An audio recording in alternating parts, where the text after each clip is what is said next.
Ang ikatlo sa anim na anak ni Vicente Halalon at Jocelyn Nakawili. Si Giovanni ay ipinanganak noong August 2, 1992 sa isang mahirap na pamilya sa Cagayan de Oro. Ang kanyang inspirasyon sa paglalaro ng basketball ay ang hindi natupad na mga pangarap ng kanyang ama, na ang kawalan ng tamang edukasyon at mga pagkakataon ay pinagkait sa kanya ng pagkakataong maging isang basketball player mismo. Si Giovanni ay may nakababatang kapatid na si Jericho na naglalaro din ng basketball. Si Halalon ay nag-aaral sa Sacred Heart of Jesus Montessori School sa Cagayan de Oro bago siya pumunta sa Maynila upang ituloy ang pwesto sa isang college varsity team. Si Halalon ay unang naglaro ng basketball sa kolehiyo sa Informatics College sa National Athletics Association of Schools, Colleges and University or NAASCU.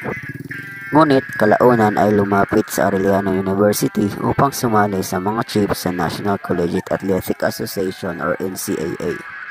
Ang kanyang rookie year, nagsilbi siyang punong backup sa pangunahing playmaker ng Chiefs na si John Pinto. Bagamat galing siya sa bench, si Halalon ang pang-apat na nangungunang scorer ng Chiefs sa Phil Oil Flying B Premier Cup.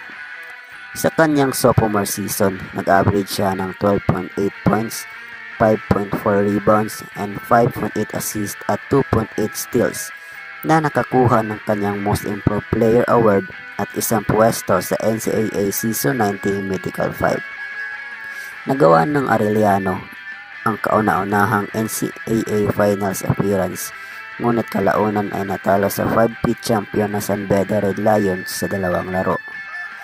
Lalong nag-improve si Halalon sa kanyang ikatlong taon na ginawa muli ang mythical team.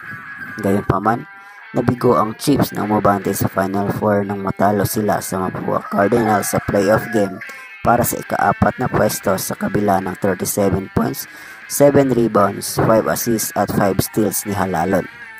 Sa sumunod na season, nakabalik ang Arellano sa NCAA Finals ngunit natalo muli sa San Beda. Napakahusay na naglaro si Halalon sa buong season upang makuha ang kanyang ikatlong pagsasama sa mythical team. Siya lamang ang hindi sentro at ang tanging lokal na manlalaro na naging bahagi ng elite list. Itinanghal na Most Valuable Player, MVP, ng Mapua si Alwell Oraime matapos makaipon ng 65.12 points sa Player All-Around Value or PAV para talunin si Halalon na mayroong 57.50 PAV. Ang sitwasyon ay nag-udyok sa pamunuan ng NCAA na ripasuhin ang paraan na pagtukoy ng mga individual sa parangal sa hinaharap. Dahil marami ang nadama na dapat magkaroon ng hiwalay na parangal para sa pinakamahusay na import upang igawad ang MVP sa pinakamahusay na lokal na manlalaro. Bago pa man niya tapusin ang kanyang karera sa kolehiyo, nakuha na ni Halalon ang reputasyon bilang pinakamahusay na point guard sa Philippine College Basketball. Ang kanyang estilo ng paglalaro ay inihambing din sa PBA veteran, national player at superstar point guard na si Jason Castro. Naglalaro rin si Halalon sa PBA Developmental League or PBA D-League noong F-season ng NCAA. Sa 2015 Foundation Cup ng Liga, nababagay si Halalon para sa Keramix. Sumali siya sa Keja Tiles Master noong 2016 PBA D-League's Aspirant Cup. Noong October 30, 2016, si Halalon ay pinili ng Star Hotshots sa 2016 PBA Draft. Nagkaroon siya ng kahangahangang PBA debut, naglagay ng 11 points, 5 board, 1 assist at 1 steal sa halos 22 minutes mula sa bench sa 88-96 na pagkatalo ng Hotshots sa San Miguel Beermen.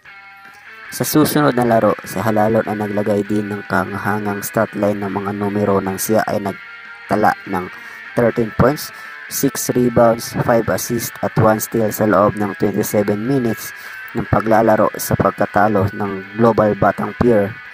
Sa ikatlong niyang laro na isa pang kahangahangang stat line sa Halalon nang nagtala siya ng 17 points, 5 rebounds at 5 steals na hindi bababa sa 24 minutes ang kanyang oras sa paglalaro sa 99-75 panalo na laban sa NLEX Road Warriors.